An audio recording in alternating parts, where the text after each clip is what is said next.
Hello everyone, welcome to JRF Adda. मेरा नाम वर्षा गौर है। जैसा कि मैंने आपको प्रॉमिस किया था कि मैं आने वाले सेशन में पीएचडी प्रोग्राम्स के नोटिफिकेशन के साथ आपको अपडेट करती रहूंगी। तो चलिए आज बात करते हैं दिल्ली यूनिवर्सिटी के पीएचडी प्रोग्राम की। दिल्ली यूनिवर्सिटी ने 2023 और 2024 सेशन का फेज 1 का नोटिफिकेशन आउट कर दिया है। फेज 1 से मेरा मतलब ये है कि जिन लोगों का भी नेट और जीआरएफ ऑलरेडी क्वालिफाइड है वो इस एप्लीकेशन फॉर्म को भर सकते हैं। एंड स्पेशली मैं आप सबको एक बात बताना चाहूंगी कि ये जो लिंक है ना, इस लिंक को प्लीज सेव करिए ताकि आने वाले नोटिफिकेशंस की जो भी अपडेट है वो आप तक पहुंचती रहे, कोई चीज मिस आउट ना हो जाए। बात करते हैं कुछ इंपॉर्टेंट डेट्स की। तो रजिस्ट्रेशन जो प्रोसेस है वो बिगिन हो चुका है, यानी कि 12 जुलाई से एप्लीकेशन फॉर्म के जो रजिस्ट्रेशन है वो शुरू हो गए हैं और क्लोजिंग डेट जो है वो अगस्त की है। तो मैं आपको एक चीज सजेस्ट करूंगी कि जो भी आपका एप्लीकेशन का जो भी प्रोसेस है वो आप प्लीज जुलाई एंड तक कंप्लीट कर लीजिएगा, ताकि आने वाले जो अगस्त का जो फर्स्ट या सेकंड डे है उसमें आपको इंटरफेस की प्रॉब्लम ना हो या फिर कोई भी वेबसाइट का क्लैश ना, ऐसी दिक्कतें ना आए आपके लिए। तो आप प्लीज जुलाई एंड तक अपना एप्लीकेशन प्रोसेस कंप्लीट कर लीजिएगा। इंटरव्यूज की बात करें तो डीयू ने अगर एज पर दिस शेड्यूल अगर हम देखें तो इसको पहले ही क्लियर कर दिया कि इंटरव्यू साइकिल जो है वो अगस्त 16 से बिगिन हो जाएगी, यानी शुरुआत हो जाएगी, और अगस्त 16 से लेकर सितंबर तक 16 तक आपका जो इंटरव्यू प्रोसेस है वो भी कंप्लीट हो जाएगा। जहां तक डीआरसी की बात करें तो रिसर्च काउंसिल जो होते हैं जो आपके रिसर्च प्रपोजल को रिव्यू करेंगे वो भी 26 सितंबर तक वो भी पूरा हो जाएगा। पेमेंट ऑफ फीस, इसका मतलब आपकी जो पीएचडी प्रोग्राम की फीस पेमेंट होगी वो भी आपका 27 सितंबर तक कंप्लीट हो जाएगा। सो देखा जाए तो अक्टूबर फर्स्ट वीक तक अगर बिल्कुल स्केड्यूल के हिसाब से चले तो आपका पीएचडी में एनरोलमेंट हो जाना चाहिए। बात करते हैं फेज 2 की। फेज 2 से एंट्रेंस एग्जाम वाले बिल्कुल मायूस ना हो, आपकी भी अनाउंसमेंट जल्द ही आ सकती है। साथ ही एक और चीज मैं यहाँ पे मेंशन करना चाहूंगी कि एनटीए ही जो एंट्रेंस एग्जाम है वो कंडक्ट करेगा। और आप ये वेबसाइट का लिंक हमेशा अपने पास सेव रखिए ताकि आपको अपडेटेड नोटिस जो है वो आते रहे और आपसे कोई चीज मिस आउट ना हो जाए। आगे बात करते हैं कुछ इंपॉर्टेंट पॉइंट्स की। तो पीएचडी प्रोग्राम्स ना अलग अलग यूनिवर्सिटी के ना उसके अपने ऑर्डिनेंस होते हैं, यानी कि यूनिवर्सिटी का अपना एक ऑर्डिनेंस होता है जो कि आपको ये क्लियर करता है कि एग्जैक्टली पीएचडी प्रोग्राम किस तरीके से वर्कआउट होगा उस यूनिवर्सिटी में। सो इस पीडीएफ के एंड में ऑर्डिनेंस के पेजेस दिए हुए हैं, आप प्लीज उसको थोरली रीड कर लीजिए। पीएचडी में जो एनरोल करना चाहते हैं उनको आइडिया लग जाएगा कि इस किस तरीके से फुल टाइम या part time PhD Delhi university में कंडक्ट करी जा सकती है। साथ ही इंटरव्यू जो है वो हर कैंडिडेट के लिए मैंडेटरी है, चाहे वो एंट्रेंस हो या फिर एग्जेम्प्टेड कैटेगरी यानी कि नेट और जेआरएफ की कैटेगरी से हो, उन सभी के लिए इंटरव्यू बहुत ज्यादा अहमियत रखता है दिल्ली यूनिवर्सिटी के पीएचडी पैटर्न में। साथ ही अगर मैं बात करूँ तो कौन कौन एलिजिबल है, तो इस वाले पॉइंट में ये चीज क्लियर कर दी गई है कि जिन लोगों के पास भी यूजीसी नेट इंक्लूडिंग जेआरएफ है, यानी कि नेट और जेआरएफ दोनों, सीएसआईआर नेट इंक्लूडिंग जेआरएफ यानी दोनों चीज, जेआरएफ और नेट दोनों, आयुष नेट और DBT JRF, ICMR net JRF, DST inspire, ये सभी चीजें जिनके पास भी मौजूद है एज पर दी डीआरसी डी यूनिवर्सिटी के जो ऑर्डिनेंस में लिखा है, वो सब इस एप्लीकेशन फॉर्म को एलिजिबल है भरने के लिए। साथ ही अगर मैं बात करूँ तो रजिस्ट्रेशन प्रोसेस की यानी रजिस्ट्रेशन फीस की, तो फीस होगी रिजर्व कैटेगरी के लिए 300 रुपए और अनरिजर्व के लिए 750 रुपीज। और ये नॉन रिफंडेबल है, यानी कि अगर आपका एडमिशन नहीं हुआ तो प्लीज धरना देने मत पहुंच जाना डीयू के बाहर कि हमारी एंट्रेंस फीस वापस करो, तो आपको नहीं मिलेगी। साथ ही अगर मैं सीट एलोकेशन की बात करूं तो सीट्स के लिए इन्होंने ये मेंशन करा है कि जितनी भी सीट्स इन्होंने बुलेटिन में दी है वो चीज जो सीट्स की है वो वेरी कर सकती है, यानी कि अगर 10 सीट्स इन्होंने बोला है किसी कोर्स के अंदर या डिपार्टमेंट के अंदर, तो 10 से ये सीट्स 11 भी हो सकती हैं और शायद 9 भी हो सकती हैं। तो इस चीज पर आप बिल्कुल नजर बनाए रखें कि कोई ऐसा रिजिड पैटर्न नहीं है सीट्स का। सेकंड अगर मैं बात करूं तो टीचर्स जो या नॉन टीचिंग स्टाफ जो दिल्ली यूनिवर्सिटी में एज अ गेस्ट फैकल्टी या किसी भी तरीके से यूनिवर्सिटी में काम कर रहे हैं, वो डायरेक्ट इंटरव्यू के लिए आ सकते हैं और उनको कोई नेट या जेआरएफ की एलिजिबिलिटी नहीं देखनी होगी, वो सीधा अपीयर हो सकते हैं डायरेक्टली इंटरव्यू के लिए। साथ ही अगर मैं बात करूं तो एक और इम्पोर्टेंट पॉइंट जो डीयू ने अपने नोटिफिकेशन में निकाला है वो ये कि पीएचडी इनरोल में जो आने वाले स्टूडेंट्स होंगे यानी जिनका इस सेशन में एडमिशन हो जाएगा, उनको 2 रिसर्च पेपर पब्लिश करने होंगे। एक जो कि स्कोपस में भी हो सकते हैं और यूजीसी केयर लिस्ट होती है जर्नल्स की। ये मैं आपको बता दूं कि ये जो पब्लिशिंग है ना, ये दोनों में से किसी एक में आप करा सकते हैं, 2 आपके पब्लिश होने चाहिए या एक-एक में भी करा सकते हैं, यानी स्कोपस में भी एक करा सकते हैं और यूजीसी केयर लिस्ट के जर्नल में भी एक करा सकते हैं बिफोर सबमिशन ऑफ थीसिस, यानी कि आपकी थीसिस का जो टेन्योर है, जो टाइम पीरियड है, उससे पहले आपके 2 पेपर पब्लिश हो जाने चाहिए। तो ये स्पेशली डीयू के नोटिफिकेशन में ये चीज़ पीएचडी स्कॉलर्स के लिए डाली गई है। साथ ही अगर मैं आगे बात करूँ तो ऑनलाइन रजिस्ट्रेशन का प्रोसेस किस तरीके से होगा, तो इस पोर्टल पे जाकर यानी इस वेबसाइट पर जाकर आप अपना रजिस्ट्रेशन प्रोसेस बिगिन कर सकते हैं। पहले आपको न्यू रजिस्ट्रेशन पर क्लिक करना होगा, जिसके अंदर आपको लॉगिन की डिटेल्स डालनी होंगी सारी, और यूजर नेम और पासवर्ड आपको वहां से अलॉट हो जाएगा। साथ ही आपको मोबाइल नंबर और ईमेल आईडी की जरूरत पड़ेगी ताकि आप अपना जो ओटीपी है उसको वेरीफाई कर सके। आपको इसके लिए पासपोर्ट साइज 50 केबी के अंदर चाहिए। इसका जो फॉर्मेट होगा वो जेपीईजी और जेपीजी पीएनजी के अंदर होगी, यानी कि आप पीडीएफ में अपने अपलोड नहीं कर सकते हैं डॉक्यूमेंट। साथ ही आधार कार्ड भी सेम इसी फॉर्मेट में रहेगा।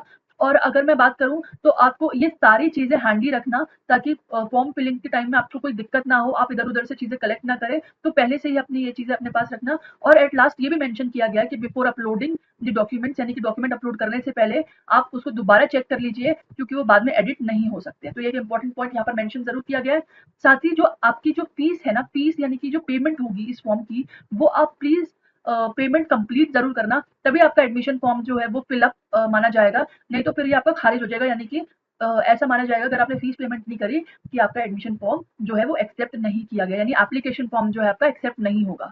तो इसलिए आप ये सारी चीजें जो है, किस पर क्लिक करना है, कौन सी डिटेल्स है, एकदम थरली गौर से सारी चीजों को ध्यान से मद्देनजर रखते हुए अपना एप्लीकेशन फॉर्म भरना शुरू कीजिएगा।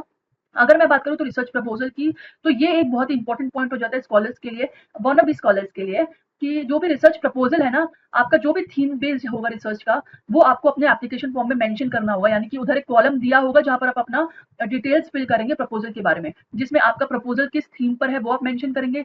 साथ ही आपकी राइटिंग्स जो होगी वो मेजरली किस एरिया को बिलोंग करती है भैया आप मेंशन करेंगे। जैसे फॉर एग्जाम्पल अगर मैं बात करूँ जेंडर स्टडीज की, तो जैसे कि वुमेन स्टडीज या फिर वुमेन जो भी है, जो भी रिसर्च वुमेन एरिया के अंदर कंडक्ट होता है वो सब जेंडर स्टडीज में जाते हैं। तो आपकी राइटिंग्स जो होंगी वो जेंडर की तरफ जाएंगी ज्यादातर। तो इस तरीके से यही होता है कि आपका राइटिंग एरिया किस तरफ है ये आप अपने फॉर्म में जरूर मेंशन करेंगे। प्राइमरी सोर्स, यानी कि आप कौन से सोर्सेज जो है वो चूज करेंगे रिसर्च प्रपोजल के लिए। फील्ड वर्क मेथडोलॉजी आपकी क्या रहेगी, रिसर्च क्वेश्चन आपको मेंशन करना होगा। साथ ही साथ आपको अपना जो भी ये पूरा इशू है या फिर जो आपका पूरा पर्पस है रिसर्च का, वो आपको 2500 वर्ड्स में इस फॉर्म में फिल करना होगा। तो ये जरूर एक इंपॉर्टेंट पॉइंट है, इसको प्लीज दोबारा से रीड कर लीजिएगा ताकि आपको कोई भी दिक्कत ना हो। साथ ही अगर मैं बात करूँ तो पास्ट एक्सपीरियंस ऑफ रिसर्च या फिर पब्लिकेशन, जो भी अगर आपने कोई पब्लिश किया है अपना पेपर, वो भी आप जरूर मेंशन करिए। और अगर एडिशनल इन्फॉर्मेशन की बात है तो अगर आपने कोई वर्कशॉप लिया रिसर्च से रिलेटेड या फिर ऐसा ही जो आपको लगता है कि डोमेन को सपोर्ट करेगा, ऐसी कोई इन्फॉर्मेशन, वो आप प्लीज जरूर मेंशन करिएगा इस फॉर्म में। तो क्या पता आपको इससे इंटरव्यूज में काफी क्वेश्चन मिल जाए और आप इंटरव्यू देने में आपके लिए आसानी हो। आगे अगर मैं बात करती हूँ तो एक और चीज यहाँ पर इन्होंने मेंशन करी है जो कि इंपॉर्टेंट है, कि जो ये कॉलम होगा ना रिसर्च प्रपोजल का, वो आप ब्लैंक नहीं छोड़ सकते। यानी कि आपको मैंडेटरी है ये इन्फॉर्मेशन फिल करना रिसर्च प्रपोजल के बारे में, तभी आपका फॉर्म आगे बढ़ेगा, तभी आप प्रोसीड होंगे फॉर्म को भरने के लिए, वरना फिर एंट्रीज जो है वो एप्लीकेबल नहीं मानी जाएंगी। साथ ही अगर मैं बात करूँ पेमेंट मोड की, तो ऑनलाइन पेमेंट मोड में आपकी पेमेंट रिसीव होगी, यानी कि UPI, debit card, credit card, net banking, ये सभी ऑनलाइन पेमेंट मोड से आप पेमेंट कर सकते हैं आपके एप्लीकेशन फॉर्म की फीस की। अगर मैं बात करूँ डिपार्टमेंट के सीट्स एलोकेशन की, तो मैं यहाँ पर सबसे पहले एग्जाम्पल के तौर पे अरेबिक डिपार्टमेंट को जरूर डिस्कस करूंगी। जैसे आपको किस तरीके से अपने डिपार्टमेंट की सीट चेक करनी है ये मैं यहाँ पर आपको बताऊंगी। और स्पेशली उन डिपार्टमेंट्स के लिए जिनमें मेजरली बहुत सारी सीट्स आई हैं, उनके बारे में जरूर डिस्कस करेंगे आगे। तो फिलहाल शुरू करते हैं इस डिपार्टमेंट से। तो देखिए एलिजिबिलिटी क्राइटेरिया जो है as per the do ordinance, इसलिए मैं आपको बोल रही हूँ कि एक बार आप ऑर्डिनेंस जरूर ध्यान से पढ़े। अलग अलग डिपार्टमेंट का अलग अलग क्राइटेरिया रहता है सेलेक्ट होने का, तो वो आपको जरूर गौर से एक बार देखना होगा। साथ ही देखिए यहाँ पे आपको मेजर रिसर्च एरियाज भी बताए गए हैं, यानी कि इस डिपार्टमेंट का मेजर रिसर्च एरिया ये बताया गया है कि आपके जो रिसर्च प्रपोजल है वो इस डायनेमिज्म को भी सपोर्ट कर सकते हैं, इन टॉपिक्स के ऊपर भी सपोर्ट कर सकते हैं। तो इस तरीके से आप उस अपने रिसर्च प्रपोजल को ना एक तरीके से पूरा फुल प्रूफ ऑथेंटिकेट कर सकते हैं। साथ ही मैं आपको एक बात और समझाना चाहूंगी, यहाँ पर जरूरी नहीं है कि इन्हीं एरिया में से ही आपका रिसर्च प्रपोजल होना चाहिए। जैसे कि फॉर एग्जांपल अगर आपको पता है कि आज के टाइम के हिसाब से क्या चीज अपडेटेड है और किस तरीके से आपका रिसर्च प्रपोजल बना हुआ है, वो देखो अपने रिसर्च प्रपोजल के बारे में ना आप ही को पता होगा सबसे ज्यादा। ये चीज मैं हमेशा, मेरा जो मानना है वो ये है कि रिसर्च प्रपोजल ना एक तरीके से प्रोडक्ट होता है, और ये प्रोडक्ट वो होता है कि आप किस तरीके से इस प्रोडक्ट को सामने वाले को बेचते हैं, समझ रहे हैं। तो वही उस प्रोडक्ट की कितनी अच्छी आपकी सेलिंग होगी ना, ये आपके सिलेक्शन पे बेस्ड होगा। तो रिसर्च प्रपोजल जो आपका जरूरी नहीं है कि इन्हीं एरिया से रिलेटेड हो, क्या पता इससे भी कोई बेस्ट एरिया आपने आइडेंटिफाई कर लिया हो अपनी स्ट्रीम के अकॉर्डिंगली। क्या पता ऐसा कोई आप और आपको इशू दिखा हो जो आने वाले रिसर्च एरिया में कंपैटिबल हो और आपके बहुत काम आ सकता है। तो आप बिल्कुल उन तरीके के टॉपिक को आइडेंटिफाई करिए, उन पर अपना रिसर्च प्रपोजल जरूर बनाइए। साथ ही मैं एक और इम्पॉर्टेंट इन्फॉर्मेशन आपको यहाँ पर जो बताना चाहूंगी वो ये बताना चाहूंगी कि डीयू में एक पैटर्न होता है कि अगर आपने रिसर्च प्रपोज़ल जो सबमिट किया है ना, वही आपका फाइनल प्रपोज़ल होगा। यानी कि आप इसके बाद थोड़े बहुत कुछ जो चेंजेज़ होंगे वो चैप्टराइज़ेशन में ज़रूर कर सकते हैं, लेकिन ऐसा नहीं कि आप मेजरली अपना रिसर्च एरिया या फिर अपना टॉपिक ही बदल देंगे। तो प्लीज़ अपने टॉपिक को वाइज़ली चूज़ करना, ताकि वो आपको आगे फ़ीज़िबल रहे, आप उसमें रिसर्च कंडक्ट कर सकें। ये ज़रूर चीज़ ध्यान रखना। आगे बात करते हैं सीट एलोकेशन की। जैसे देखिए, अरेबिक डिपार्टमेंट में यूआर कैटेगरी में 6 सीट्स आई हैं, ओबीसी में 3 सीट्स आई हैं, एससी की अगर हम बात करें 1 सीट आई है, एसटी में 1 है, ईडब्ल्यूएस में 1 है, पीडब्ल्यूबीडी में 1 सीट है और जो फॉरेन नेशनल्स की है वो 5 सीट है। तो इसी तरीके का सीट एलोकेशन होता है डिपार्टमेंट में। और देखिए यहाँ पर एक और चीज़ मैंडेटरी बोली है कि जो सबमिशन ऑफ रिसर्च प्रपोजल है ये mandatory at the time of registration.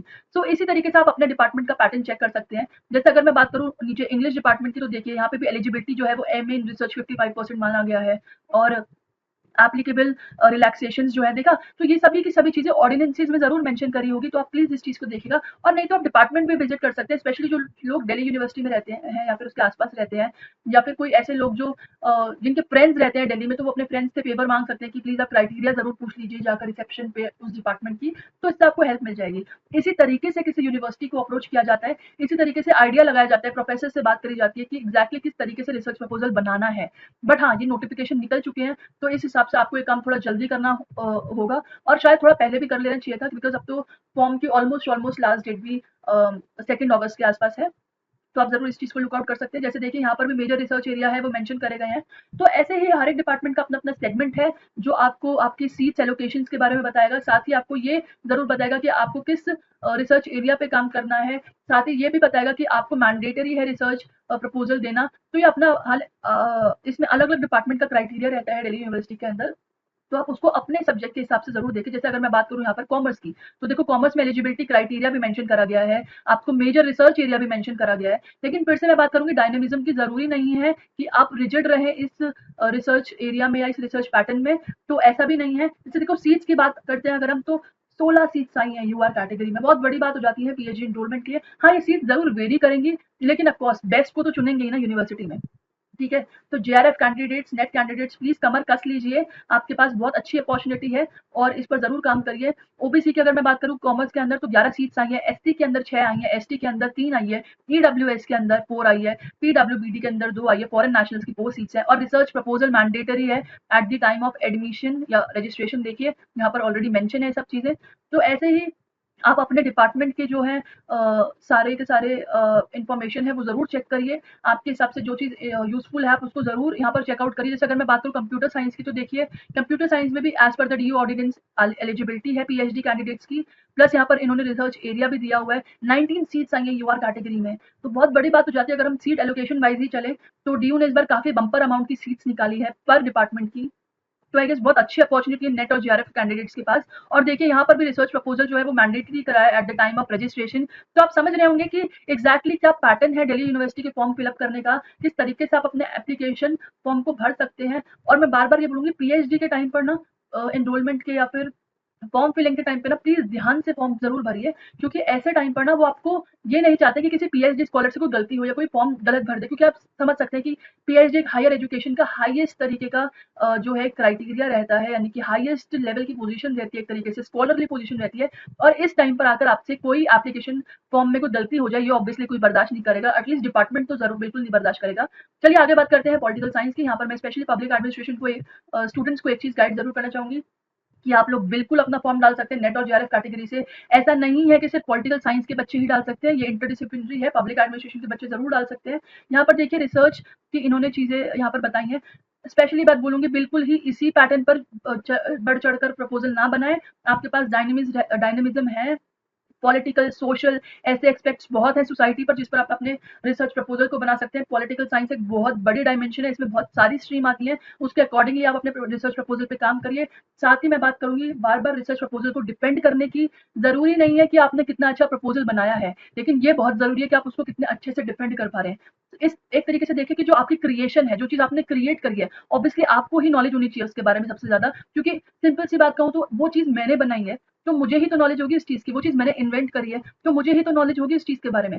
Similarly मैं आपको एक बात बोलूंगी कि जो चीज आपने बनाई है ना, उसको प्लीज इस तरीके से डिपेंड जरूर करना है इंटरव्यू में कि लोग भी बोले नहीं यार इसको नॉलेज है इस चीज की, इसका जो है हिसाब किताब बिल्कुल पक्का है इस स्पेस के बारे में या इस रिसर्च एरिया के बारे में, और ये बंदा नॉलेज रखता है। तो यही मैं बात बोलूँगी, इंटरव्यू के टाइम पे अपने आप को किस तरीके से प्रेज़ेंट करना है, ये चीज़ आपके हाथ में है।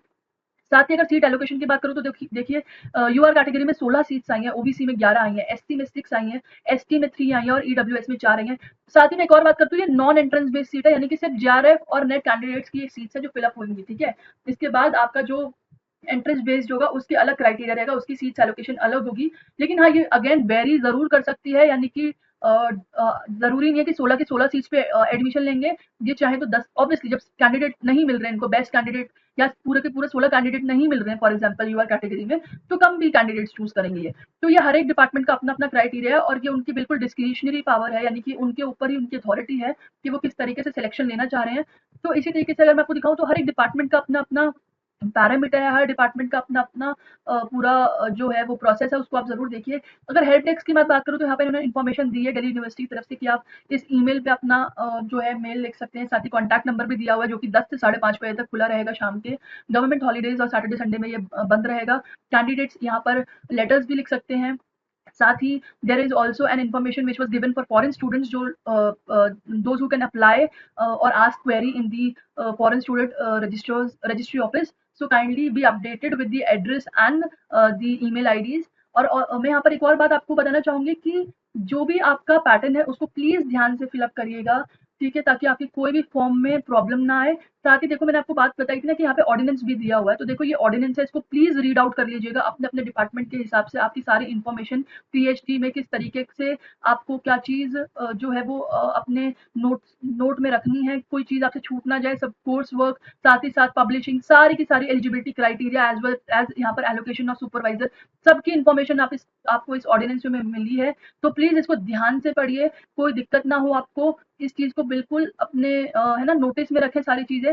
और मैं आपको एक बात और बोलना चाहूंगी, किसी की भी स्टूडेंट की जो भी क्वेरी है, कोई भी प्रॉब्लम है या किसी को और इन्फॉर्मेशन चाहिए इसके रिगार्डिंग, प्लीज कमेंट बॉक्स में जरूर लिखिए, लाइक करिए, शेयर करिए, ताकि सबकी रीच बढ़े इस प्लेटफॉर्म की तरफ और जो भी इन्फॉर्मेशन है वो सब तक पहुंच जाए। एंड साथ ही मैं एक और बात बोलना चाहूंगी कि जो भी दिल्ली यूनिवर्सिटी के आसपास रहते हैं, दिल्ली में रहते हैं, जिनको लगता है कि उनको डिपार्टमेंट जाकर पता करना चाहिए कि एग्जैक्टली और क्या क्राइटेरिया मांग रहे हैं, किस बेसिस पर सिलेक्शन हो सकता है, तो यही रिस्पॉन्सिबल होती है एक स्कॉलर, रिस्पॉन्सिबिलिटी रहती है एक स्कॉलर की कि वो जाकर पता करें डिपार्टमेंट में क्या चल रहा है। ये कहते हैं ना, किस की लहर चल रही है, किस टॉपिक की लहर चल रही है, तो वो जरूर आप डिपार्टमेंट में जाकर अपनी डिटेल्स निकाल सकते हैं। कमेंट्स करिए, लाइक करिए, शेयर करिए, ताकि रीच बढ़े हमारे इस नोटिस की जो है, और नोटिफिकेशन और जितने भी आगे अपडेटेड आने वाली वीडियोस हैं वो सब मैं आप तक लाती रहूंगी। Bye bye, take care, thank you so much.